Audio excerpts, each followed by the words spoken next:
चलिए आज चलते हैं समय में बहुत पीछे, एक ऐसे प्राचीन शहर की यात्रा पर जिसका नाम है कालीबंगा।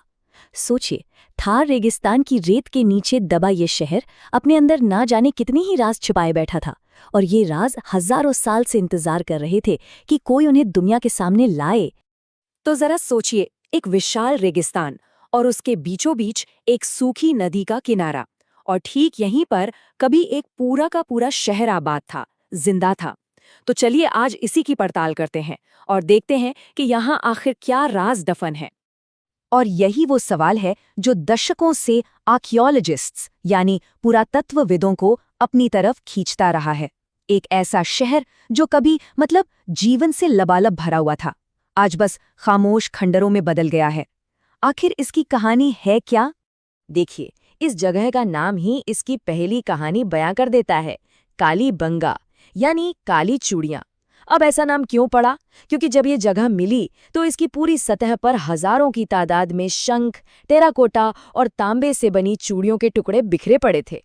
ये नाम हमें उन लोगों के जीवन की एक छोटी सी लेकिन बहुत खास झलक देता है। साफ है कि चूड़ियां उनकी संस्कृति का एक बहुत ही अहम हिस्सा रही होंगी। वैसे इस शहर को दोबारा खोजने की कहानी भी किसी रोमांचक किस्से से कम नहीं है। सबसे पहले 1917 में इसकी एक झलक मिली, लेकिन इसकी असली पहचान हुई जाके 1952 में, और फिर 1961 से जो खुदाई का काम शुरू हुआ वो पूरे 9 साल चला, और इसी खुदाई ने इस प्राचीन शहर के पन्नों को एक-एक करके पूरी दुनिया के सामने खोलकर रख दिया। तो जब पुरातत्वविदों ने खुदाई शुरू की तो सबसे पहले उन्हें जो शहर मिला वो सिंधु घाटी सभ्यता का एक जाना पहचाना सा चेहरा था। जैसा सोचा था वैसा ही, पर कहानी इतनी सीधी सादी नहीं थी। ये जो शहर था ये लगभग 4,500 साल पहले अपने चरम पर था। ये कोई छोटा मोटा गांव नहीं, बल्कि सिंधु घाटी सभ्यता का एक जरूरी केंद्र था, एक प्रांतीय राजधानी।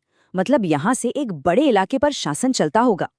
और शहर की जो बनावट थी ना, वो एकदम क्लासिक हड़प्पन स्टाइल की थी, बिल्कुल वैसी ही जैसी हमें हड़प्पा और मोहनजोदड़ो जैसे बड़े शहरों में देखने को मिलती है। पश्चिम की तरफ शासकों के लिए एक ऊंचा किले जैसा गढ़, और पूरब की तरफ आम लोगों के रहने के लिए निचला शहर। सब कुछ एकदम सटीक प्लानिंग के साथ बनाया गया था। लेकिन जैसा मैंने कहा, कहानी सीधी नहीं थी। जैसे जैसे खुदाई और गहरी होती गई, आर्कियोलॉजिस्ट्स को ये एहसास होने लगा कि कालीबंगा दूसरे हड़प्पा शहरों की बस एक कॉपी नहीं था। नहीं, इसमें कुछ तो ऐसा था जो इसे सबसे अलग बना रहा था।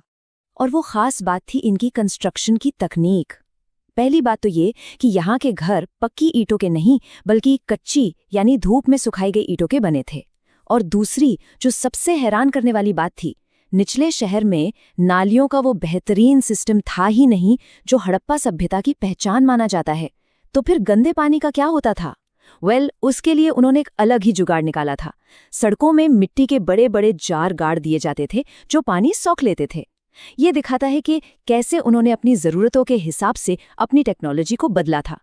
तो ठीक है, हड़प्पा वाले शहर की कहानी तो सामने आ गई, लेकिन एक्सकेवेटर्स को ये महसूस होने लगा था कि इस कहानी के नीचे एक और, उससे भी कहीं पुरानी कहानी दबी हुई है। और ये बात सचमुच हैरान करने वाली थी। हड़प्पा के लोगों के आने से भी सदियों पहले इसी जगह पर एक और सभ्यता बसती थी, एक बिल्कुल अलग कल्चर, एक अलग दुनिया, जो आज से लगभग 5,000 साल पहले यहाँ फल फूल रही थी। और इसी पुरानी बस्ती के अंदर से एक ऐसी खोज निकली जिसने खेती के इतिहास के बारे में हमारी पूरी समझ को ही बदल कर रख दिया। यहाँ मिला दुनिया का सबसे पुराना जुता हुआ खेत। जरा इस तारीख के बारे में सोचिए, 2700 ईसा पूर्व, यानी आज से लगभग 4700 साल पहले, जब दुनिया के कई हिस्सों में सभ्यताएं बस पनप ही रही थीं, उस वक्त यहाँ के लोग इतने सिस्टमैटिक तरीके से खेती कर रहे थे। और ये कोई ऐसा वैसा खेत नहीं था, इसमें हल की लकीरें एक ग्रिड पैटर्न में थी, एक दूसरे को समकोण पर काटती हुई। इसका मतलब जानते हैं क्या है? इसका मतलब है कि वो लोग एक ही खेत में एक ही समय पर 2 अलग-अलग फसलें उगाते थे। और सबसे कमाल की बात तो ये है कि खेती की ये एडवांस्ड तकनीक आज भी उस इलाके के किसान इस्तेमाल करते हैं। ये उस समय के हिसाब से एक अविश्वसनीय कृषि क्रांति थी, एक रियल गेम चेंजर। लेकिन इस एडवांस सभ्यता का अंत बहुत ही नाटकीय तरीके से हुआ। सारे सबूत एक ही तरफ इशारा करते हैं, एक भयानक भूकंप, इतिहास में दर्ज सबसे पुराने भूकंपों में से एक, जिसने इस पूरे शहर को तबाह कर दिया और यहाँ की शुरुआती बाशिंदों को ये जगह छोड़ने पर मजबूर कर दिया। तो चलिए अब इन खंडरों और इमारतों से थोड़ा हटकर उन लोगों के बारे में बात करते हैं जो यहाँ रहते थे। उनकी जिंदगी कैसी थी, वो कैसे जीते थे, उनके रीति रिवाज क्या थे, उनके विश्वास क्या थे। जैसा कि हमने देखा, यहाँ दो अलग अलग कल्चर रहे और जाहिर है उनके रहने सहने के तरीके भी अलग थे। जैसे जो शुरुआती लोग थे वो खाना पकाने के लिए तंदूर का इस्तेमाल करते थे, जमीन के ऊपर भी और नीचे भी, और धुएं से बचने के लिए चूल्हा आंगन में रखते थे। वहीं बाद में जब हड़प्पा के लोग आए तो वो रोटी बनाने के लिए टेराकोटा के चकला बेलन का इस्तेमाल करने लगे। ये छोटी छोटी चीजें हमें रोजमर्रा की जिंदगी में आए बदलावों को दिखाती हैं। अब बात करते हैं कालीबंगा की सबसे रहस्यमयी खोजों में से एक की, और वो है यहाँ के धार्मिक अनुष्ठान, खास तौर पर वो जो आग से जुड़े हुए थे। सबूत देखिए, जो गढ़ वाला इलाका था वहां एक चबूतरे पर एक ही लाइन में 7 अग्नि वेदियां मिली हैं। ऐसा लगता है जैसे यहाँ कोई बड़ा सार्वजनिक अनुष्ठान किया जाता होगा। और सिर्फ यही नहीं, निचले शहर में लोगों के अपने घरों के अंदर भी छोटी छोटी वेदियां मिली हैं। एक वेदी में तो जानवरों की हड्डियां भी पाई गईं, जो शायद पशु बलि की तरफ इशारा करती हैं। इन सबसे तो यही लगता है कि अग्नि पूजा उनकी आस्था का एक बहुत बड़ा केंद्र थी। अच्छा, अब जरा इनके अंतिम संस्कार के तरीकों को देखिए। यहाँ मृतकों को दफनाने के 3 अलग-अलग तरीके मिले हैं। पहला, जिसमें गड्ढे में कंकाल के साथ मिट्टी के बर्तन जैसी चीजें रखी जाती थी। दूसरा, जिसमें गड्ढे में सिर्फ बर्तन होते थे, कंकाल होता ही नहीं था। और तीसरा, जिसे प्रतीकात्मक कह सकते हैं, उसमें सिर्फ गहने, मनके जैसी चीजें ही मिलती थीं। ये दिखाता है कि मृत्यु के बाद जीवन को लेकर उनके विश्वास कितने अलग और जटिल रहे होंगे। तो पहला शहर तो भूकंप से तबाह हो गया, लेकिन उसके बाद जो इतना बड़ा, इतना व्यवस्थित हड़प्पा शहर यहाँ बसा, वो क्यों वीरान हो गया? इस सबसे बड़े सवाल का जवाब शायद शहर की जीवन रेखा में ही छिपा है। लंबे समय तक यही थ्योरी सबसे ज्यादा मानी जाती रही कि जिस घग्गर नदी के किनारे ये पूरा शहर बसा था, वो नदी ही सूख गई। और जाहिर है, जब जीवन देने वाली नदी ही नहीं बचेगी तो शहर का वीरान होना तो तय ही है। लेकिन आज मॉडर्न साइंस इस कहानी पर एक नई और शायद ज्यादा डरावनी रोशनी डालता है। रिसर्च ये बताती है कि उस दौर में सिंधु घाटी में सदियों तक भयानक सूखे पड़े थे। एक सूखा तो ऐसा था जो करीब करीब 164 सालों तक चला। सोचिए, इस जबरदस्त क्लाइमेट चेंज ने नदियों को सुखा दिया, जमीन को बंजर बना दिया और आखिरकार इस महान सभ्यता को खत्म कर दिया। तो कालीबंगा सिर्फ एक प्राचीन शहर का नाम नहीं है, ये एक चेतावनी है, एक 4000 साल पुरानी चेतावनी। ये कहानी हमें बताती है कि क्लाइमेट यानी जलवायु में कितनी ताकत है, कि वो कैसे सबसे ज्यादा विकसित सभ्यताओं को भी घुटनों पर ला सकती है। और ये एक ऐसा सबक है जिसे आज के दौर में नजरअंदाज करना बहुत भारी पड़ सकता है। एग्जाम की दृष्टि से महत्वपूर्ण तथ्य। तो कालीबंगा से संबंधित जो एग्जाम की दृष्टि से महत्वपूर्ण तथ्य है वो हम जानेंगे।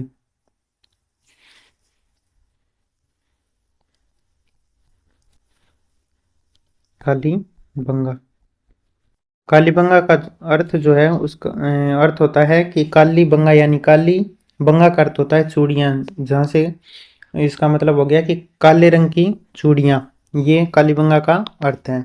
ठीक है, कालीबंगा की लोकेशन की बात करें सबसे पहले तो ये हनुमानगढ़ के अंदर है, हनुमानगढ़ के अंदर है। और हनुमानगढ़ के दक्षिण पश्चिम साइड में, यानी हनुमानगढ़ के दक्षिण पश्चिम साइड में है, दक्षिण पश्चिम, हनुमानगढ़ के दक्षिण पश्चिम दिशा में स्थित। ठीक है, और इनका जो समय बताया जाता है वो 2350 से 1750 ईसा पूर्व माना है। समय जो देखें तो 2350 से 2350 ईसा पूर्व से 1750 ईसा पूर्व माना है।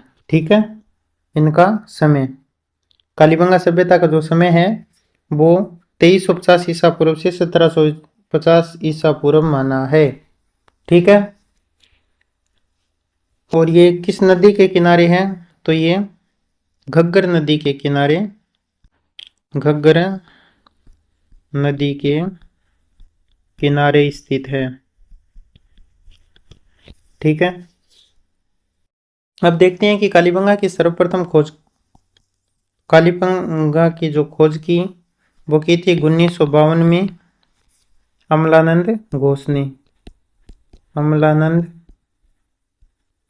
घोष ने 1952 में अमलानंद घोष ने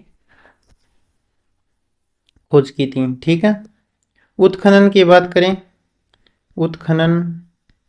उत्खनन जो है वो 1961 से 69 तक बीबी लाल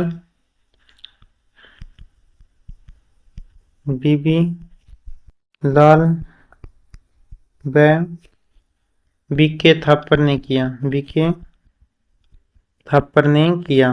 ठीक है, इनके अलावा अगर देखें उत्खनन के अंदर, ये यूं कहें कि कालीबंगा से संबंधित, पीछे एग्जाम में क्वेश्चन आया था, उसमें पूछा गया था कि निम्न में से कालीबंगा से संबंधित है नहीं है, तो उनमें इन सभी व्यक्तियों का नाम दे दिया जाता है, एक ऑप्शन में एक अलग का दे दिया जाता है। ठीक है, तो उत्खनन के अंदर जो और भी व्यक्ति थे उनमें देखें तो श्री एम.डी. खर्रे, एम.डी. खर्रे हो जाएंगे। इनके अलावा के.एम. श्रीवास्तव हो जाएंगे, के.एम. श्रीवास्तव। इनके बाद देखें तो एस.पी. जैन हो जाएंगे, एस.पी. जैन। तो ये सभी व्यक्तियों से संबंधित है, पूछ सकते हैं कि कौन से व्यक्ति इनसे संबंधित है नहीं है। ठीक है, ये आप ध्यान रखना। आगे देखें तो इनकी सर्वप्रथम जानकारी किसने दी?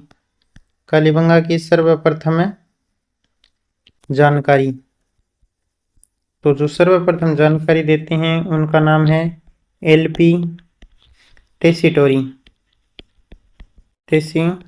यह भी एग्जाम में कई बार आ चुका है कि कालीबंगा की सर्वप्रथम जानकारी किसने दी, तो एल.पी. टेसीटोरी। और हम चले जाते हैं खोज के अंदर अमलानंद घोष कर आते हैं, और ये ऑप्शन में दिया भी होता है, तो इस तरीके से हमारा वो फिर गलत हो जाएगा।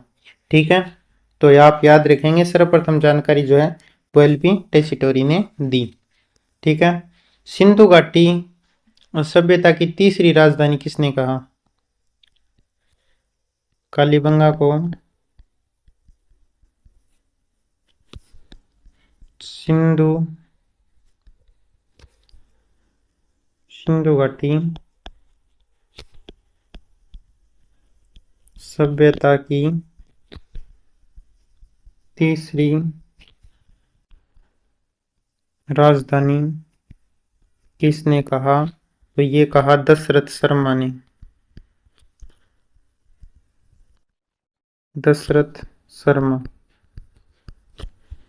ये कौन है? डॉक्टर दशरथ शर्मा ने कहा। ठीक है, कालीबंगा को सिंधु घाटी सभ्यता की तीसरी राजधानी। इनके अलावा देखें तो जो कालीबंगा सभ्यता है अपने, ये एक नगरीय सभ्यता थी। कैसी थी? नगरीय सभ्यता थी।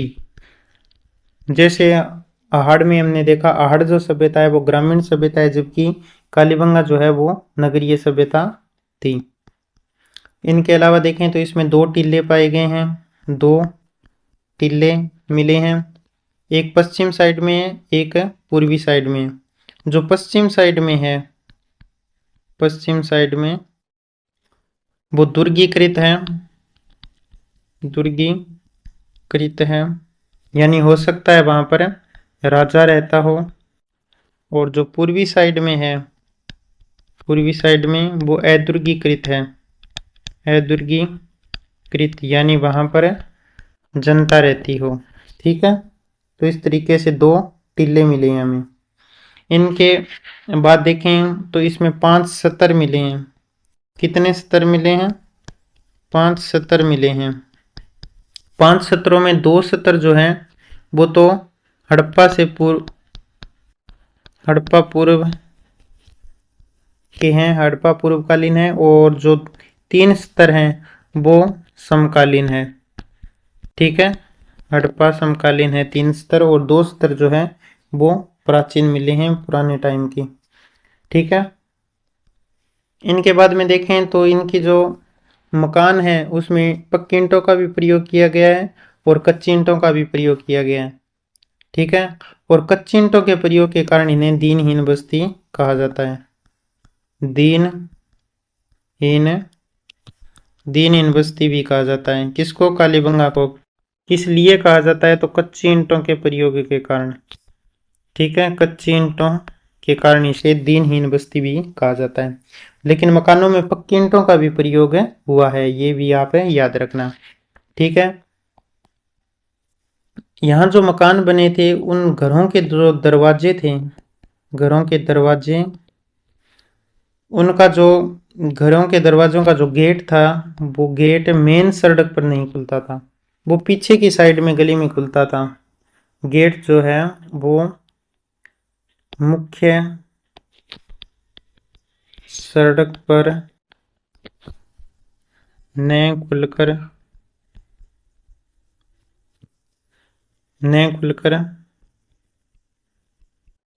पीछे गली में खुलता। ठीक है। ये आप याद रखेंगे। इनके बाद देखें तो एक ये शब्द मिलता है हमें, सोनथी मृद भांड। सोनथी मृद भांड, क्योंकि एग्जाम में ऐसे भी पूछ सकते हैं, शब्द दे देंगे कि निम्न में से शब्द कौन सा कालीबंगा से संबंधित है, नहीं है। तो सोनथी मृद भांड क्या है? अमलानंद घोष ने हड़म्बाकालीन जो मर्द भांड है उनको सोनथी मर्द भांड कहा है। यहाँ से जो मिले हैं ना, उन अमलानंद घोष ने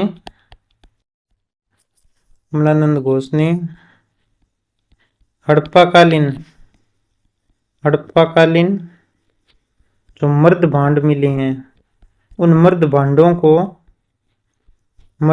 को सोनथी मृद भांडे कहा है। ठीक है। ये आप याद रखेंगे।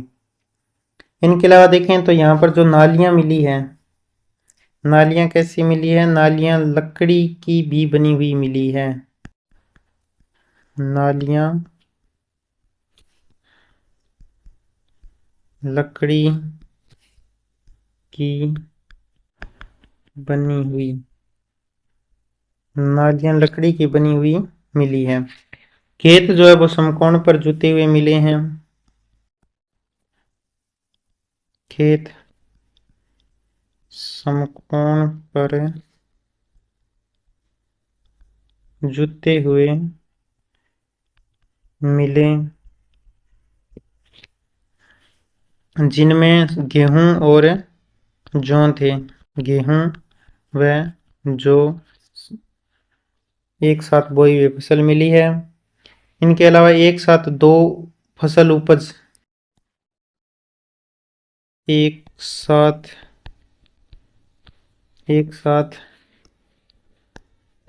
दो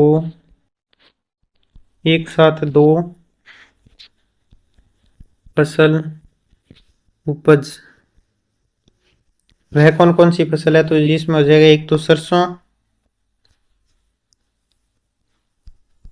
सरसों और एक हो जाएगा चना।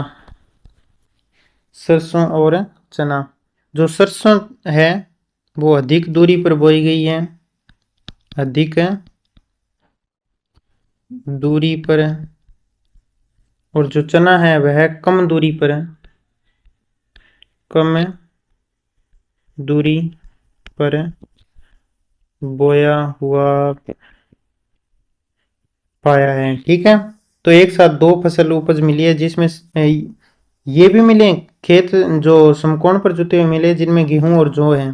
ठीक है। लेकिन एक साथ दो फसल उपज जो है वो सरसों और चना मिले हैं। जो सरसों है वो अधिक दूरी पर, जैसे वर्तमान में हम आड़ लगाते हैं ना उसी तरीके से, और चना जो है वो कम दूरी पर बोया हुआ मिला है। ठीक है।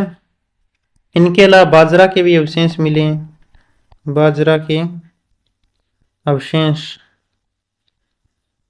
मिले हैं। और कपास को ये सीडन कहा करते थे, ये भी आप याद रखना। कपास को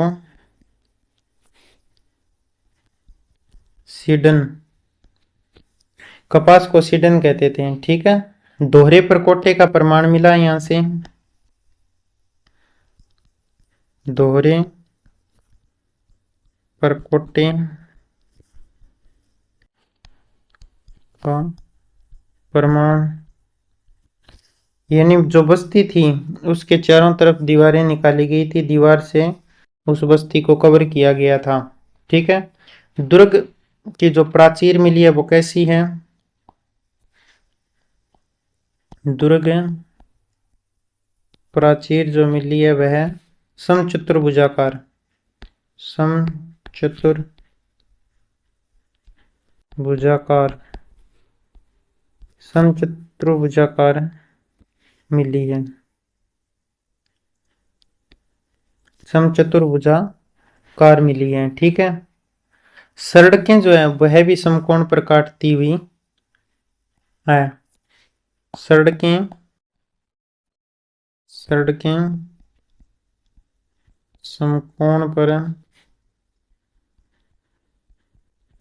काटती, यानी जाल ग्रिड या चेम्सफोर्ड पद्धति कहते हैं इस पद्धति को। ये कौन सी पद्धति है? तो ये जाल ग्रिड या यूं कहेंगे चेम्सफोर्ड, जाल पद्धति या ग्रिड पद्धति या चेम्सफोर्ड पद्धति, चेम्सफोर्ड पद्धति कहते हैं। ठीक है, ये यहाँ से मिली है और ये जो है वो दक्षिण पूर्व साइड में मिली है। ठीक है, इनके अलावा देखें तो यहाँ से एक कुआं मिला है, एक कुआं मिला है, एक कुएं के अलावा 7 अग्नि वेदिकाएं मिली हैं, अग्नि वेदिकाएं कितनी मिली अग्नि वेदिकाएं? तो 7 अग्नि वेदिकाएं मिली है, जिन्हें अग्नि कुंड कहते हैं। अग्नि कुंड, एक याद रखना कि इन अग्नि वेदिकाओं के अंदर ऐसी भी अग्नि वेदिकाएं जो हमें अलग स्थान पर मिलती हैं, वो है बनवाड़ी, लोथल और राखीगढ़ी, राखीगढ़ी। उनसे और इन कालीबंगा से जो अग्नि वेदिकाएं मिली है वो एक सी है, एक जैसी है। ठीक है, तो आप ये भी याद रखेंगे अग्नि वेदिकाओं के अंदर इनमें समानताएं हैं। ठीक है, फर्श जो मिले हैं वो अलकृत ईंटों से मिले हैं। फर्श कैसे थे? फर्श जो थे वो अलंकृत ईंटों के, अलंकृत ईंटों के मिले हैं। ठीक है, इनके बाद में देखें तो बलि प्रथा थी, यहाँ पर पशुओं की बलि दी जाती थी, बलि प्रथा के अवशेष मिले हैं, पशुओं की बलि दी जाती थी। तंदूर मिले हैं यहाँ से, क्या मिले हैं? तंदूर, तंदूर मिले हैं जो कि ईरान से संबंध दर्शाते हैं।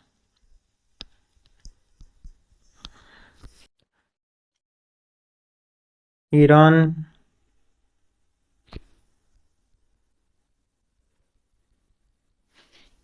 तंदूर मिले हैं जो ईरान से, ईरान की जो है मेसोपोटामिया, मेसोपोटामिया उनसे संबंध, उनसे संबंध दर्शाते हैं। क्या चीज? तंदूर, तंदूर जो मिले हैं वो उनसे संबंध दर्शाते हैं। ठीक है, इनके बाद देखें तो इनका जो पालतू जानवर था, इनका पालतू जानवर, इनका पालतू जानवर जो था वो था कुत्ता, कुत्ता। और यहां से जो प्रमुख पशु देखें, प्रमुख पशु, प्रमुख पशुओं में हो जाएंगे, कुत्ता तो हो ही गया, कुत्ता एक तो कुत्ता, कुत्ता के अलावा गाय, बैल, भैंस, बकरी, ऊंट और सूर, शुअर, इन ये इनके प्रमुख पशु थे। ठीक है, इनके बाद में देखें तो यहाँ से अवतल चक्की मिली है। अवतल अवतल चक्की, ये यूं कहें सिलबट्टा, या यूं कहें कि सालन पत्थर। कैसा पत्थर? सालन पत्थर। कहाँ से मिला है? तो वो यहीं से मिला है। यहाँ से तांबा कहाँ से आता था? इस सभ्यता के अंदर जो तांबा है वो गणेश्वर सभ्यता से यहाँ आता था। गणेश्वर सभ्यता से, गणेश्वर से यहाँ आता।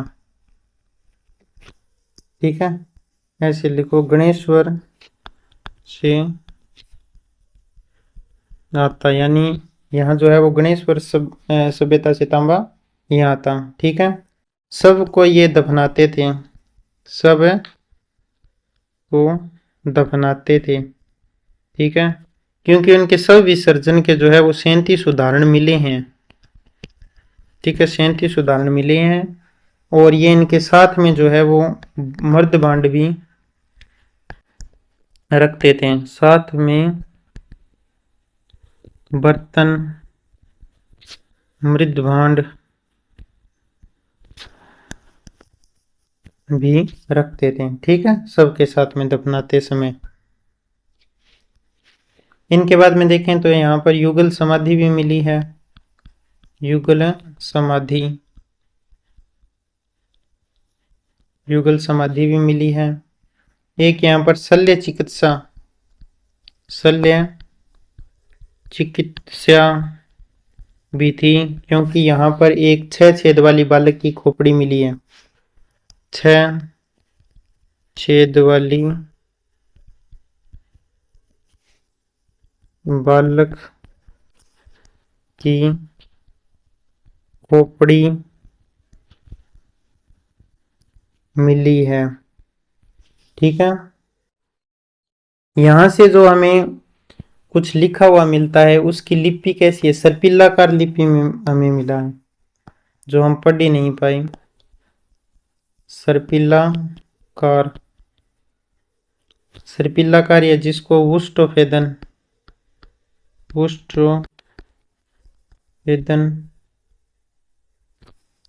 या बाहुचित्रात्मक, बाहुचित्रात्मक लिपि जिसे हमें कहते हैं। ठीक है, ये लिपि जो है वो राइट साइड से लिखी जाती थी, ऐसे और ऐसे। उनको अभी तक पढ़ा नहीं गया है। ठीक है, और यहाँ से देखें तो यहाँ से मिले हैं तांबे, सेलकड़ी, मिट्टी की मोहरें, बेलनाकार मोहरें मिली है। क्या क्या है? तांबा, सेलकड़ी, मिट्टी की मोहरें,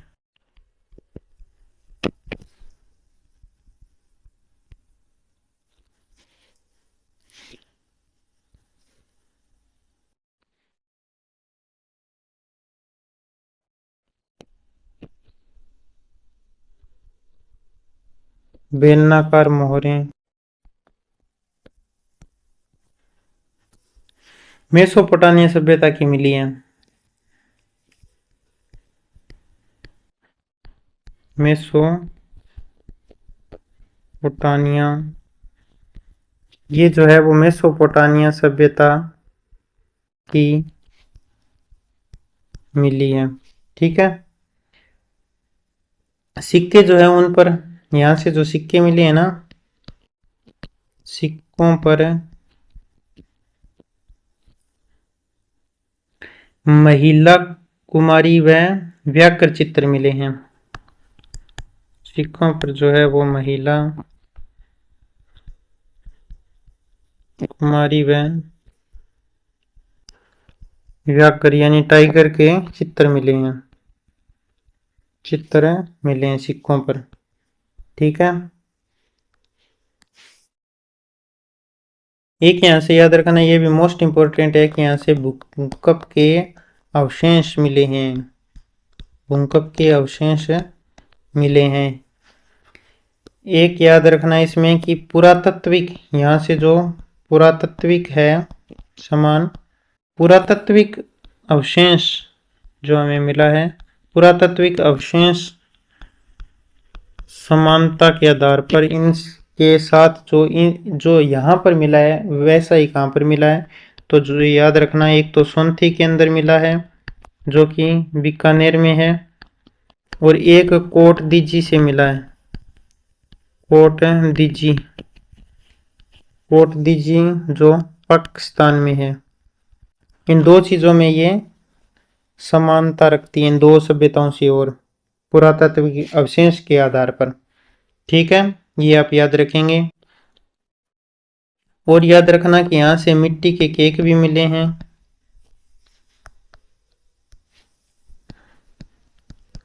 मिट्टी के केक मिले हैं,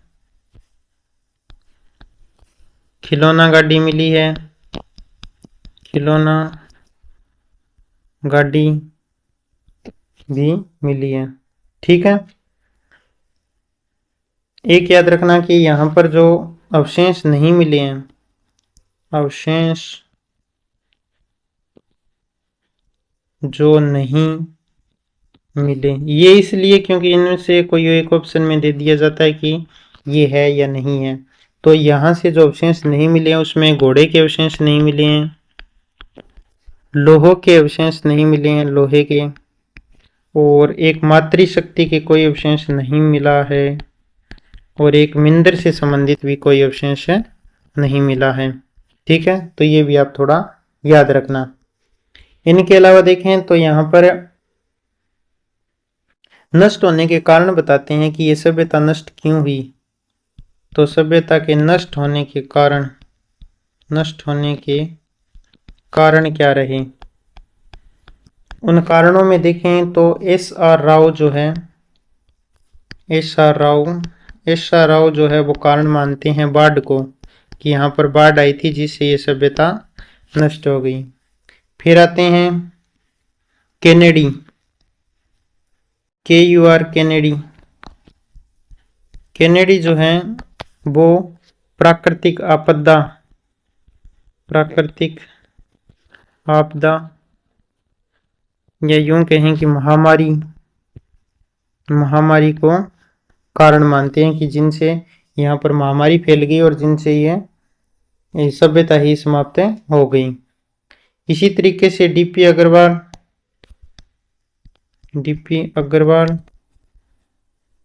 और रफीक मुगल, डीपी अग्रवाल और रफीक मुगल, इन्होंने कहा कि जब घग्गर सूख गई, घग्गर का सूखना, तो ये सभ्यता नष्ट हो गई, घग्गर का सूखना बताया है। ठीक है, किसने? डीपी अग्रवाल व रफीक मुगल ने। इनके अलावा एक चीज ये भी याद रखना कि कालीबंगा संग्रहालय जो है वो कहाँ है, कालीबंगा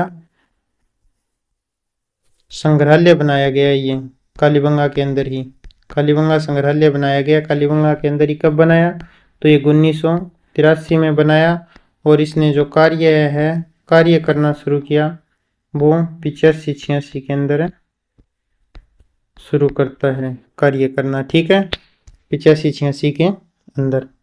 तो ये हमारी कालीबंगा से संबंधित है महत्वपूर्ण तथ्य थे।